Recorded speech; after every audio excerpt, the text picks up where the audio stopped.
안녕하십니까. 한국생산성본부의 신백균입니다. 이번 시간에는 인공지능의 원리와 그 활용 사례에 대해서 알아보겠습니다.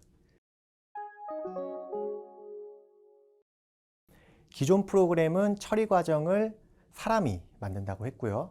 인공지능은 처리 과정을 스스로 학습해서 만든다고 했습니다. 그러면 이 사례에 대해서 한번 알아보겠습니다. 자, 강아지 사진을 입력으로 받고요.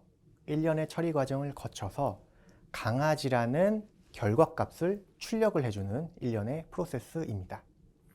여기서 사람이 하는 거는 강아지 사진을 던져주면 되고요. 강아지라는 결과값을 던져주면 됩니다. 그러면 인공지능 모델은 강아지 사진과 결과값인 강아지라는 문자를 기반으로 그에 해당하는 적절한 처리 과정을 만들어줍니다. 그럼 처리 과정을 조금 더 자세하게 살펴보겠습니다. 네, 참고로 이 예시는 딥러닝의 예시이고요. 머신러닝은 이것과는 조금 다릅니다. 네, 딥러닝이 머신러닝보다 조금 더 복잡하기 때문에 제가 지금은 딥러닝을 기반으로 설명을 드리는 겁니다. 딥러닝은 여러 가지 특성 검출기라는 요소로 구성이 되어 있는데요. 지금 화면에는 4개의 특성 검출기만 보이지만 실제로는 더 많은 여러 개의 특성 검출기로 구성이 되어 있습니다. 그럼 각 특성 검출기는 강아지의 각 요소들을 파악을 해줍니다. 각 요소들의 특징을 파악을 해줍니다. 예를 들어서 첫 번째 특성 검출기는 강아지의 눈에 대한 특성을 파악을 하고요. 두 번째 특성 검출기는 강아지의 코에 대한 특성을 파악하고요. 꼬리에 대한 특성을 파악하고 다리에 대한 특성을 파악하고 몸통에 대한 특성을 파악하고 귀에 대한 특성을 파악하고 등등 여러 가지 요소들을 파악을 해줄 수가 있습니다. 그럼 이렇게 특성 검출기가 강아지의 개별 요소들의 특징을 파악을 해주면 그 특징들을 종합을 해서 이런 특징들을 갖고 있는 동물은 강아지구나 라고 판단을 해줄 수가 있는 거죠. 네, 그래서 딥러닝의 구조는 이런 식으로 구성이 되어 있고요. 그러면 강아지 사진을 저희가 한 가지만 던져주면 될까요? 네, 그렇지 않죠. 지금 화면에 보이는 갈색 강아지 사진만 보여주면은 이 인공지능 모델은 갈색 강아지에 대한 판단만 할 수가 있습니다. 가령 검정색 강아지를 던져주면요. 이거는 강아지가 아니다라고 판단을 합니다. 그래서 우리가 할 일은 여러 데이터를 인공지능 모델에게 던져줘야 됩니다. 그래서 달마시안, 치와와, 불독 등등 여러 가지 강아지의 종류를 인공지능 모델에게 던져주고 이것도 강아지고 이것도 강아지고 이것도 강아지고 이것도 강아지야 라고 말을 해줘야 인공지능 모델은 강아지의 일반적인 특성을 학습할 수가 있습니다. 그래서 강아지의 일반적인 눈의 특성, 강아지의 일반적인 코의 특성, 꼬리의 특성, 다리의 특성 여러 가지 강아지의 일반적인 특성을 학습을 해야 인공지능 모델이 일반적인 강아지를 판별을 할 수가 있는 거죠. 네. 그래서 인공지능은 지금 이런 식으로 구조화가 되어 있는데요. 이 특성 검출기 구조를 조금만 더 자세하게 살펴보겠습니다. 이게 인공신경망이라는 구조입니다. 지금 화면에 보이는 동그라미가 노드라는 건데요. 이 노드는 아까 앞서 설명드렸던 특성 검출기도 있고요. 그 외에 다른 요소들도 이 노드 안에 포함이 되어 있습니다. 그리고 중요한 점은 이 노드는 가중치라는 숫자 값을 가지고 있습니다. 가중치라는 숫자 값을 가지고 있어요. 그리고 더 중요한 점은 인공지능 모델의 학습 원리는 사실상 수학적인 계산이다라는 것입니다. 수학적인 계산을 하려면 우리가 숫자를 필요로 합니다. 가중치는 숫자라고 했습니다. 그런데 우리가 입력받은 데이터는 사진이죠. 강아지 사진이죠. 그리고 출력하는 데이터는 강아지라는 문자 데이터입니다. 그럼 이 사진과 문자 데이터를 숫자로 바꿔야 수학적인 계산을 할 수가 있습니다. 네. 사실 사진을 하나 보면요. 여러 가지 작은 픽셀들로 구성이 되어 있습니다. 그리고 개별 픽셀은 RGB 색상 값으로 이루어져 있습니다. 즉 빨간색, 초록색, 파란색의 색상 값으로 이루어져 있습니다. 그러면 다시 말해서 사진 한 장은 여러 가지의 픽셀로 구성이 되어 있고 각 픽셀은 RGB 숫자 값으로 구성이 되어 있기 때문에 결론적으로 사진은 숫자 값으로 바꿀 수가 있습니다. 그리고 강아지라는 문자 데이터도 숫자로 취환을 할 수가 있는데요. 예를 들어서 1은 강아지, 0은 강아지가 아니다 라고 말을 할 수가 있습니다. 그리고 좀 더 구체적으로 들어가면 0에서 1 사이의 확률 값으로 우리가 치환을 할 수가 있습니다. 예를 들어서 0이면 강아지일 확률은 0%다. 1이면 강아지일 확률은 100%다. 0.5면 강아지일 확률은 50%다 라고 치환을 할 수가 있습니다. 그러면 우리가 이 전체 구조를 이런 식으로 숫자로 바꿔줄 수가 있는 겁니다. 자, RGB 픽셀 숫자 값이 입력 데이터죠. 그리고 인공신경망은 가중치라는 숫자 값으로 이루어져 있죠.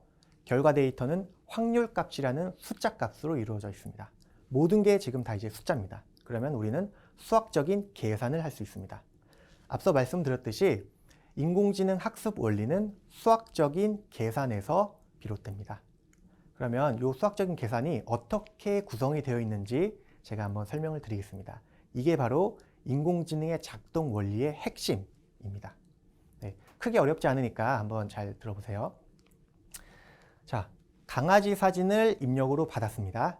그 강아지 사진은 RGB 픽셀의 숫자 값으로 바꿀 수 있다고 했습니다. 그러면 그 숫자 값과 인공신경망에 있는 가중치와 서로 연산을 합니다. 곱하고 더하고 등등등 기타 연산을 해서 최종적으로 한 가지 숫자 값을 내는데요. 그게 바로 확률값입니다. 0에서 1 사이의 확률값인데요. 예를 들어서 확률값이 0.1이라고 해봅시다. 그 말은 강아지일 확률이 10%다 라는 말이죠. 네. 그런데 우리가 실제로 던져준 데이터는 강아지 사진이었습니다.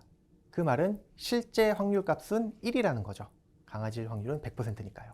그런데 지금 처음 인공지능 모델이 예측한 값은 0.1입니다.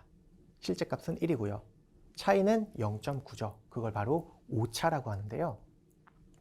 그 0.9의 오차를 줄이는 방향으로 인공지능 모델은 스스로 학습을 합니다.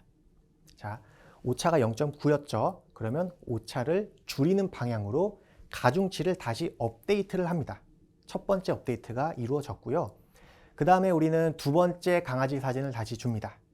그리고 업데이트된 가중치와 함께 서로 연산을 해서 최종적인 확률값을 내줍니다. 그게 예를 들어서 이제는 0.3이라고 해봅시다. 아까보다는 좋아졌죠. 아까보다는 오차가 0.9에서 0.7로 줄어들었으니까요. 하지만 역시나 오차는 있습니다. 그래서 0.7의 오차를 줄이는 방향으로 가중치를 다시 업데이트합니다. 두 번째 가중치 업데이트가 이루어지는 거죠. 그리고 다시 세 번째 강아지 사진을 입력받고요. 연산을 해서 확률값을 냅니다. 이번엔 0.5라고 합시다. 아까보다 역시나 좋아졌죠. 오차가 조금 더 줄어드는 거였고요. 이런 방식으로 피드백의 과정을 수없이 많이 반복을 해서 인공지능 모델은 학습을 하는 겁니다. 결론적으로 가중치를 조정을 하면서 최종적인 오차를 줄이는 과정을 우리는 학습 또는 훈련이라고 합니다. 그래서 우리가 인공지능 모델을 학습한다, 인공지능 모델을 훈련한다 라고 하면 이런 일련의 프로세스를 의미를 하는 겁니다. 인공신경망은 가중치로 이루어졌어요. 처음 구성된 가중치는 초기 값이기 때문에 굉장히 임의의 값으로 구성이 되어 있습니다. 하지만 우리가 데이터를 던져주면서 이 가중치를 계속해서 업데이트를 해주는 겁니다. 그러면 이 인공신경망을 강아지를 최적으로 판별할 수 있는 가중치로 만들어주는 겁니다. 즉, 가중치는 강아지를 판별할 수 있는 최적 가중치가 되는 겁니다. 이렇게 해서 우리는 인공신경망을 최적으로 업데이트를 했고요. 이렇게 훈련을 마친 인공지능 모델을 기반으로 해서 새로운 강아지 사진을 던져줍니다. 훈련할 때 사용하지 않은 새로운 강아지 사진을 던져줘도 이 인공신경망은 이 강아지를 꽤 정확하게 판별을 할 수가 있습니다. 이 예시에서는 가령 0.99, 즉 강아지일 확률은 99%다 라고 예측을 했죠. 그래서 우리는 이런 식으로 인공신경망을 학습을 할 수가 있고요. 학습한 인공신경망 모델을 활용해서 새로운 분야에서, 여러 분야에서 활용을 할 수가 있는 겁니다. 인공지능의 원리에 대해서 알아봤는데요. 그 원리를 한번 정리를 해보겠습니다. 자, 인공지능을 학습하기 위해서는 우리는 수많은 입력 데이터와 결과 데이터가 있어야 합니다. 이때 입력 데이터는 크게 정형 데이터와 비정형 데이터로 나뉘는데요. 정형 데이터를 다루는 인공지능 기술은 머신러닝이라고 하고요. 비정형 데이터를 다루는 인공지능 기술은 딥러닝이라고 합니다. 이런 수많은 데이터를 활용해서 우리는 인공지능 모델을 훈련을 해야 되는데, 구체적으로 말씀을 드리면 특성 검출기로 입력 데이터에 있는 특성을 파악을 하면서 훈련을 합니다.